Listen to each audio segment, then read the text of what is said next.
आज के इस वीडियो में हम बीएड शिक्षा शास्त्री पार्ट 2 के paper gender school and society की फर्स्ट यूनिट के अंतर्गत origin of patriarchy, characteristics of patriarchal system, demerits of patriarchal system and difference between patriarchal and matriarchal system के विषय में चर्चा करेंगे। तो आइए सबसे पहले हम बात करेंगे पितृसत्ता के उदय की या ओरिजिन ऑफ पेट्रार्की की विषय में। पितृसत्ता का उदय कैसे हुआ? पितृसत्ता के उदय एवं विकास के लिए कौन कौन से कारक जिम्मेदार हैं? ऐसे प्रश्नों को लेकर विभिन्न प्रकार के मतभेद हैं। पितृसत्ता के ऐतिहासिक उदय को लेकर नारीवादियों में अनेक मत प्रचलित हैं। एंड्रू विंसेंट ने पितृसत्ता के उदय के निम्न कारण बताए हैं। पितृसत्ता के उदय का जो पहला कारण है एंड्रू विंसेंट के अनुसार वह है इतिहास लेखन में पुरुषों का वर्चस्व रहा है एवं इस कारणवश इतिहास लेखन में स्त्रियों की पहचान की अवहेलना स्वाभाविक ही थी। इतिहास में महिलाओं को एवं भारत के संदर्भ में अधिकतर धार्मिक संस्थाओं के द्वारा इन्हें दबाकर रखा गया है। जैसा कि हम जानते हैं कि ज़्यादातर चाहे वो ग्रंथ ऐतिहासिक हों या धार्मिक हों, उन्हें पुरुषों ने ही लिखा है और यह बात स्वाभाविक है कि फिर जब पुरुषों ने ही सारे ग्रंथ लिखे हैं तो उन्होंने उसमें पुरुष सत्ता को ही ज़्यादा तवज्जो दी है, पुरुषों को ही स्त्रियों से श्रेष्ठ रखा है या पुरुषों को ही स्त्रियों से ज़्यादा तवज्जो दी है। दूसरा कारण है इतिहास लेखन में इतिहास स्वयं भी पितृसत्ता ढांचे का एक हिस्सा मात्र ही है एवं इसीलिए संभवतः पितृसत्ता के उदय एवं विकास पर नारीवादियों द्वारा प्रश्न चिन्ह लगाना सही प्रतीत होता है। देखिए, इतिहास लेखन में इतिहास जो है वो स्वयं ही पितृसत्ता ढांचे का यानी कि पितृसत्तात्मक व्यवस्था का ही एक हिस्सा मात्र है इतिहास लेखन भी। तो इसलिए वहाँ पर जो पुरुषों का वर्चस्व जो है वो स्त्रियों की अपेक्षा अधिक रहा है। अगर हम प्राचीन काल की बात करें या जब मानव जो है वो गुफाओं में रहता था प्राचीन काल में, तब वहाँ पर स्त्री और पुरुष में किसी भी प्रकार का कोई मतभेद नहीं था क्योंकि वो प्राकृतिक वातावरण में रहते थे और आदि मानव जो है वो जंगलों में शिकार करके अपना भरण पोषण करता था। तो स्त्रियां और पुरुष जो है मिलकर शिकार करते थे और उनमें कोई भेदभाव वाली बात नहीं थी। स्त्रियां भी शिकार में बराबर से पुरुषों के साथ रहती थी और इसके जो हमें सबूत हैं वो जो प्राचीन गुफाएं मिली हैं, उन गुफाओं में जो चित्र अंकित हैं प्राकृतिक, उसमें शिकार करते हुए मानव के साथ साथ स्त्रियां भी दर्शाई गई हैं।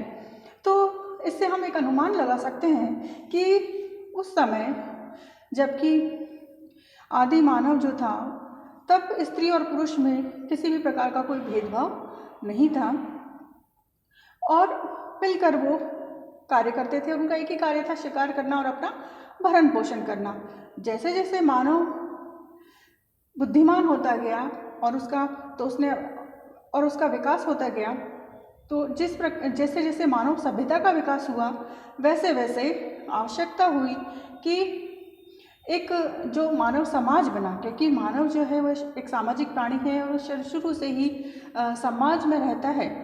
तो इस समाज का जो एक ताना बाना, एक स्ट्रक्चर, एक ढांचा बनाया गया और उसकी आवश्यकता थी, तो उस आवश्यकता को पूरा करने के लिए स्त्री और पुरुष के कार्यों में समाज द्वारा विभाजन कर दिया गया।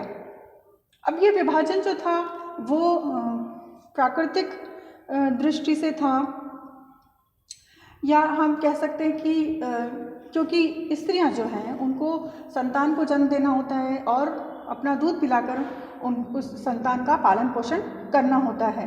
तो इसलिए स्त्री को जो है घर पे रखा गया कि स्त्री जो है वह संतान की और घर की देखभाल करे, पुरुष जो है वह बाहर जाकर धनोपार्जन या फिर कमा कर लाएगा।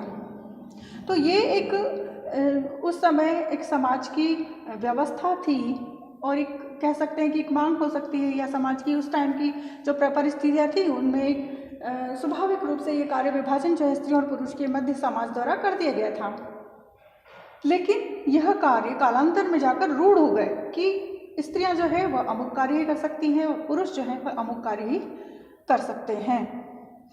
तो फिर धीरे धीरे ये व्यवस्था जो है इतनी रूढ़ होती गई कि इसमें पुरुषों का जो वर्चस्व है या पुरुषों का जो बोलबाला है, क्योंकि आर्थिक दृष्टि से स्त्रियां जो हैं वो पुरुषों पर निर्भर रहने लगी और स्त्रियां जो हैं उनके लिए चार दीवारी की परिधि में उन्हें कैद कर दिया गया। तो यहाँ पर स्त्रियों को फिर शिक्षा से भी वंचित रखा गया, उन्हें धार्मिक कार्यों से भी वंचित रखा गया, राजनीतिक व्यवस्था में भी उनका कोई रोल नहीं रखा गया और उन्हें सिर्फ घर के ही कार्य करने होते थे। तो हर जगह जब पुरुषों का बोलबाला होने लगा तो हम मान सकते हैं कि पितृसत्तात्मक व्यवस्था जो है वह स्थायी रूप से समाज के लिए एक स्वाभाविक व्यवस्था जो है वो बन गई। और नारीवादी की अगर हम बात करें तो नारीवादियों के सभी प्रकार जो हैं वो इस बात पर सहमत हैं कि स्त्रियों के दमन का मुख्य कारण जो है वो पितृसत्तात्मक व्यवस्था ही है।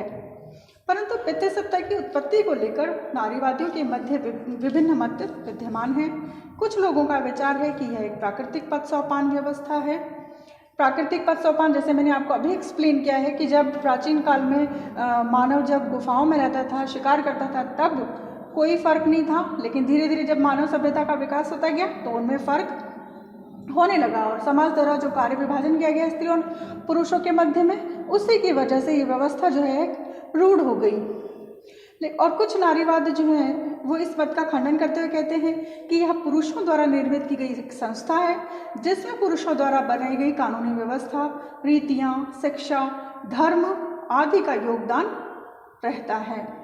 यानी कि पितृसत्ता का उदय जो है वो हम जैसा कि हमने अभी चर्चा की है कि दोनों ही प्रकार से कह सकते हैं हम कि इसको हम एक प्राकृतिक पद सोपान भी कह सकते हैं और फिर कालांतर में पुरुषों का ही वर्चस्व रहा, क्योंकि हर जगह पर जब पुरुषों ने अपना अधिकार जमा लिया तो स्त्रियां जो हैं उनके लिए दोयम दर्जे की चीज़ हो गई और हर जगह पर स्त्रियों की अपेक्षा पुरुषों को ही तवज्जो दी गई या पुरुष को ही श्रेष्ठ समझा गया।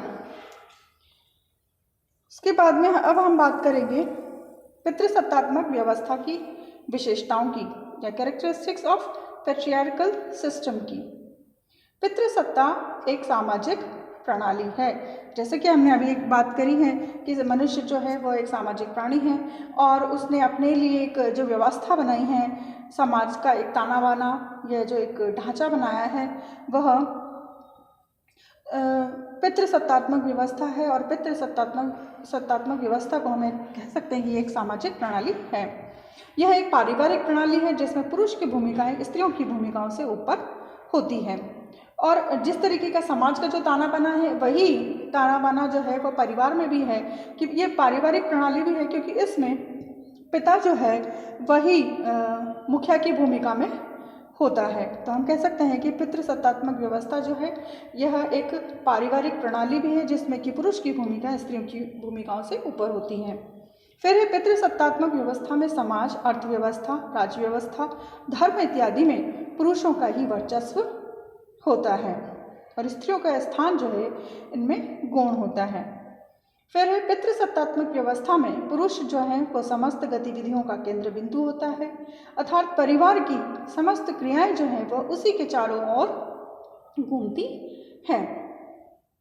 फिर है पितृसत्तात्मक व्यवस्था में समस्त महत्वपूर्ण नीतिगत निर्णय पुरुषों के द्वारा ही लिए जाते हैं और यह व्यवस्था जो है इतनी कठोर होती है परिवारों में कि इसमें स्त्री को अपने लिए व्यक्तिगत निर्णय लेने का अधिकार भी नहीं होता है।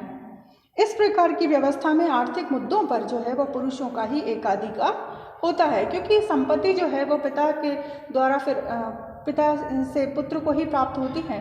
तो संपत्ति के या आर्थिक मुद्दे जो भी होते हैं उन पर पुरुषों का ही एकाधिकार जो है वह पितृसत्तात्मक व्यवस्था में होता है।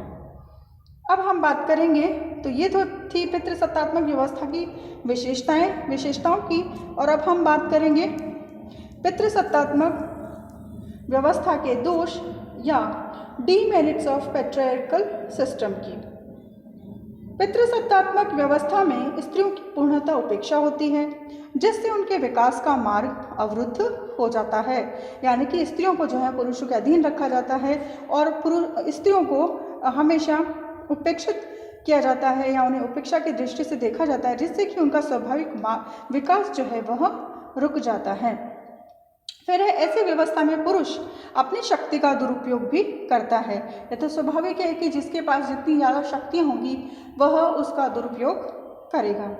इस व्यवस्था में स्त्रियों को पुरुषों के समकक्ष स्थान प्रदान नहीं किया जाता है, यानी कि पुरुषों को स्त्रियों के बराबर नहीं समझा जाता है और स्त्री और पुरुष के मध्य भेद किया जाता है। इसी प्रकार से जो परिवार हैं, क्योंकि परिवारों में भी पितृसत्तात्मक व्यवस्था है, तो परिवार में भी एक बालक और बालिका में भेद किया जाता है, यानी कि बेटी की अपेक्षा बेटों को ज़्यादा महत्व दिया जाता है। फिर यह व्यवस्था महिलाओं की भूमिका की पूर्ण अवहेलना करती है, यानी कि महिलाओं द्वारा जो भी कार्य किया जाता है उसे उसका महत्व जो है वो गौण रहता है परिवार की दृष्टि में, और उनकी जो भी भूमिका होती है उसकी पूर्ण रूप से अवहेलना जो है वो इस व्यवस्था के अंतर्गत की जाती है। इस प्रकार की व्यवस्था में स्त्रियों का शोषण एवं उत्पीड़न का शिकार जो है वह स्त्रियां बनती हैं। तो ये थे पितृसत्तात्मक व्यवस्था के दोष। और अब हम बात करेंगे difference between patriarchal and matriarchal families की। तो पहले हम बात करेंगे पैट्रियार्कल फैमिली के बारे में। पितृसत्तात्मक परिवार में पिता या परिवार का सबसे बड़ा पुरुष जो है वही परिवार का मुखिया होता है और वही परिवार की संपत्ति का अधिकारी और संचालक होता है। परिवार संबंधी सभी मामलों में उसकी ही बात जो है वो आखिरी मानी जाती है और इस प्रकार के परिवार में वंशक्रम पिता के नाम से पहचाना जाता है। यहाँ पर बच्चों के नाम के आगे पिता का नाम लगता है। इसके विपरीत मैट्रियार्कल फैमिली में माँ जो है वह परिवार की मुखिया होती है और सारी संपत्ति और अधिकार भी उसके पास ही होते हैं। मैट्रियार्कल फैमिली में या मातृसत्तात्मक परिवार में माँ के नाम से ही वंश जो है वह चलता है। बेटियों को भी माँ की संपत्ति मिलती है और बच्चों का स्तर जो है वह माँ के स्तर से पहचाना जाता है, यानी कि जो हैसियत माँ की होती है समाज में वही हैसियत उसके बच्चों को भी मिलती है। फिर है पितृसत्तात्मक परिवार में पिता का घर ही बेटों का निवास होता है। बेटों की पत्नियां भी शादी के बाद आकर उनके साथ ही रहती हैं। बेटियां शादी के बाद अपने पति के साथ उसके घर चली जाती हैं। और अगर हम बात करें भारतीय समाज की, तो भारतीय समाज जो है वह पितृसत्तात्मक समाज का ही उदाहरण है। अब हम बात करेंगे मातृसत्तात्मक परिवार की। तो मातृसत्तात्मक परिवार में बच्चों का निवास जो है वह माँ का घर होता है और बच्चों का और शादी के बाद पत्नी जो है वो अपनी माँ के घर में ही रहती है, यानी कि जो बेटी है वह माँ के घर में ही रहती है और उसका पति जो है वह वहाँ पर मेहमानों की हैसियत से रहता है। एस्किमो, मालदीव के निवासी, भारत में ओडामा, खासी, लबगादार आदि जनजातियों में यह व्यवस्था जो है वह देखी गई है। तो ये डिफरेंस है या ये अंतर है पितृसत्तात्मक और मातृसत्तात्मक परिवार में। आज के वीडियो के लिए इतना ही। आशा है आपको ये वीडियो पसंद आया होगा। धन्यवाद।